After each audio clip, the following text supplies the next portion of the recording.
Hello friends, welcome back to Education Hub. Today we are going to discuss policies for PWDs with respect to employment. So let's have a look on it. First of all, in India several policies and initiatives complement the right of Person with Disability Act 2016 to promote employment opportunities for person with disability, and these policies aims to provide equal opportunities, non-discrimination, reasonable accommodation and skill development to enhance the employability of PWDs. So here we will discuss some key policies and initiatives that were taken by the government of India. First of all is Rights of Person with Disability Act 2016, and key provision in this act related to employments are non-discrimination under section 20 that prohibits discrimination against PWDs in employment matters, including recruitment, promotion and conditions of services. Next is reasonable accommodation, and this is under section 2Y. Employers are required to provide necessary modification and adjustment to enable PWDs to perform their job functions effectively. ये जो दोनों ही sections हैं, section 20 and section 2Y, दोनों क्या है? First है non discrimination, जिसके अंदर की भेदभाव नहीं करना किसी भी बेस पे।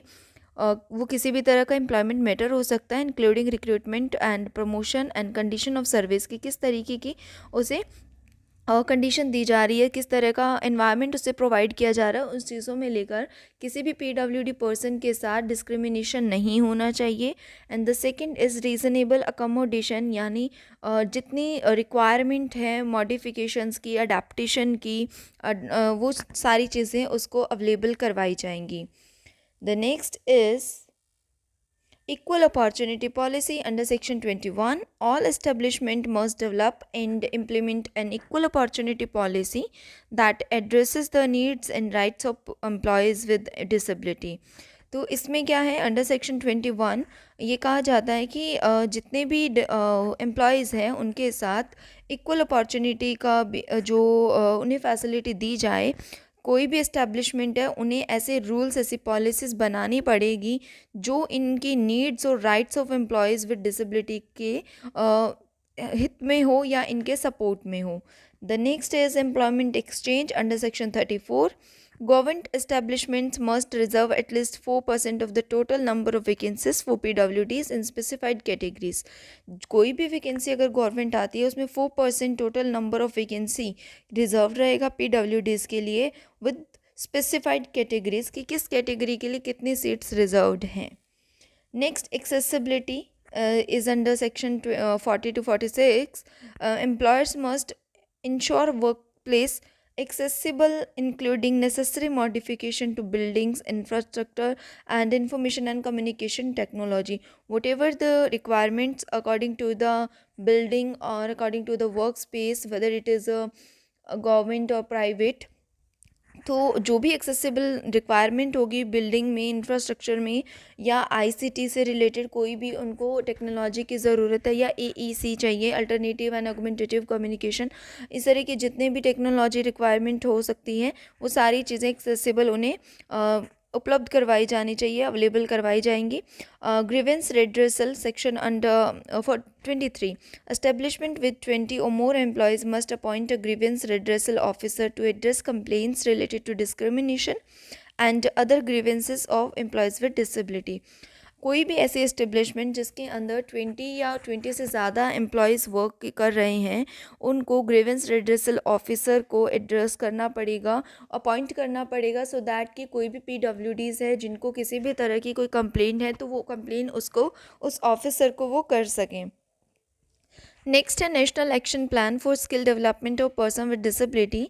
इसके अंदर जो आता है वो है first skill training, provide skill training to PWDs to enhance their employability in various sector.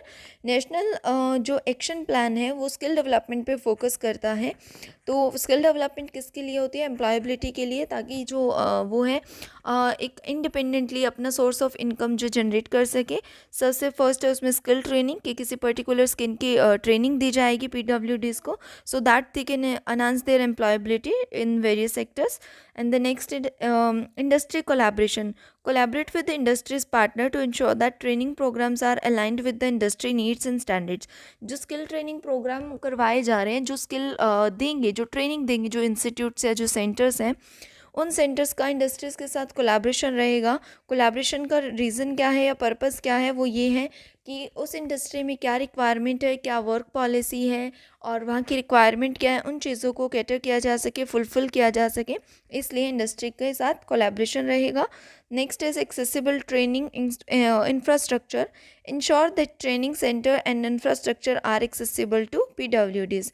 जो ट्रेनिंग सेंटर है वो उस वहाँ का जो इंफ्रास्ट्रक्चर है और जो भी बिल्डिंग्स है या अदर फॉर्मेलिटीज़ जो भी चीज़ें रिक्वायर्ड है वो सारी एक्सेसिबल होनी चाहिए for to the PWDs. Next है scheme for implementation of person with disability act. जो PWD एक्ट आया था उसकी इम्प्लीमेंटेशन के लिए तो सबसे पहला है accessibility. Focus on making government buildings, transportation system and ICT accessible to PWDs. And the next is skill development and employment. Fund initiative for skill development and employment of PWDs including vocational training and support for self employment.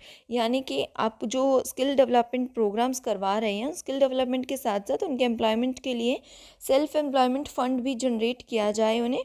And the next is incentive to employers. Provide incentive to the employer who hire PWDs. जो employers अपनी company के लिए अपनी establishment में अपने एक work space पे PWDs को हायर करेगा, उससे गवर्नमेंट की तरफ से कुछ इंसेंटिव्स प्रोवाइड होना चाहिए सो दैट कि वो प्रमोट होना इस PWDs को हायर करें. नेक्स्ट है Deen Dayal disability rehabilitation scheme DDRS. And की objectives of DDRS are vocational training and rehabilitation services. Vocational training supports organizations that provide vocational training and employment opportunities to PWDs. DDRS क्या कहता है कि ऐसी organisation जो vocational training provide कर रही है PWDs को, उनको सपोर्ट करो. And the next is rehabilitation services. Provide grants in aid to NGOs for projects related to the rehabilitation and development of PWDs. जो ऐसे NGOs हैं जो कोई भी ग्रांट इन एड NGOs हैं उन और जो इस प्रोजेक्ट पे वर्क कर रहे हैं rehabilitation of PWDs and development of PWDs और इधर the employment of the PWDs, उनके लिए ग्रांट जो है प्रोवाइड करवाया जाए. Next is accessible India campaign, Sugamya Bharat Abhiyan. इसमें क्या है, सबसे पहला है built environment. Ensure that public buildings and spaces are accessible to PWDs. And second is transportation. Make public transportation system is accessible to PWDs. And the next is ICT. Ensure that information and communication technology is accessible to PWDs. यानी सबसे पहला कि environment को सुगम्य बनाना है, उनके लिए बनाना है, accessible हो उनके लिए.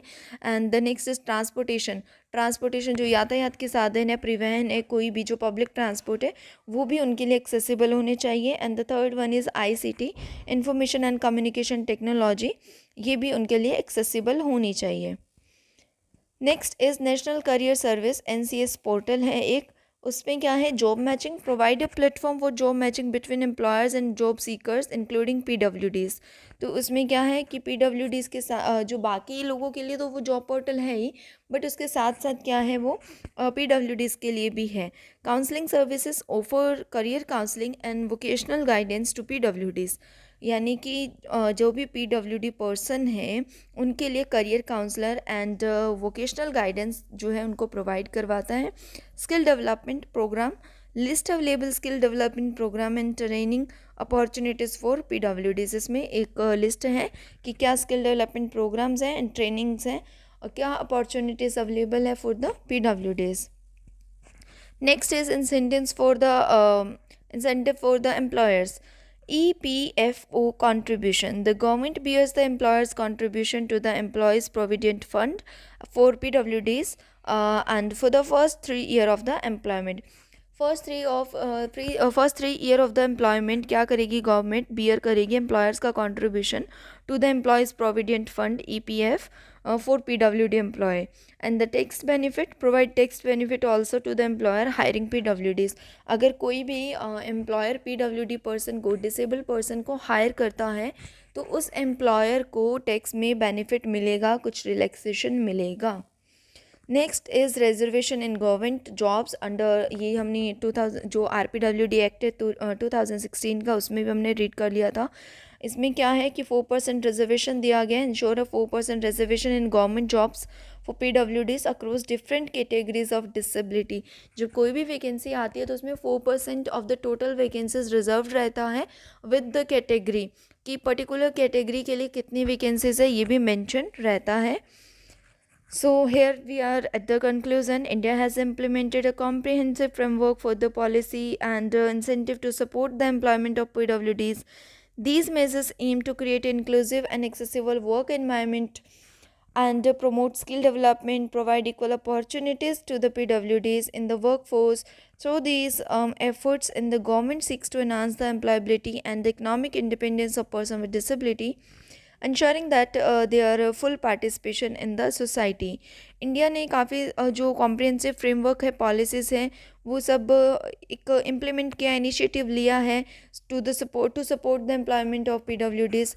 बट जो ये मेजर्स हैं, इनका जो पर्पस है या एम हम कह सकते हैं वो क्या है, इंक्लूसिव एजुकेशन को बढ़ावा देना, और जो वर्क एनवायरनमेंट है या स्किल डेवलपमेंट है उसको बढ़ावा देना, और इन चीज़ों को एक्सेसिबल बनाना to for the PWDs। And इन सब एफर्ट्स के बाद भी गवर्नमेंट को बहुत सारे स्टेप्स लेने की ज़रूरत है ताकि एम्प्लॉयमेंट को एक्सेसिबल बनाया जा सके और उनकी इकोनॉमिक जो इंडिपेंडेंस है पर्सन विद डिसेबिलिटी की, उनको इंश्योर किया जा सके और फुल पार्टिसिपेशन जो है सोसाइटी में वो इंश्योर किया जा सके। सो ये था आज का टॉपिक। आई होप आप सबको समझ आया होगा। Still if you have any doubt you can comment and stay tuned for the next topic, and you can also tell me what topic you want in the next video. Bye bye.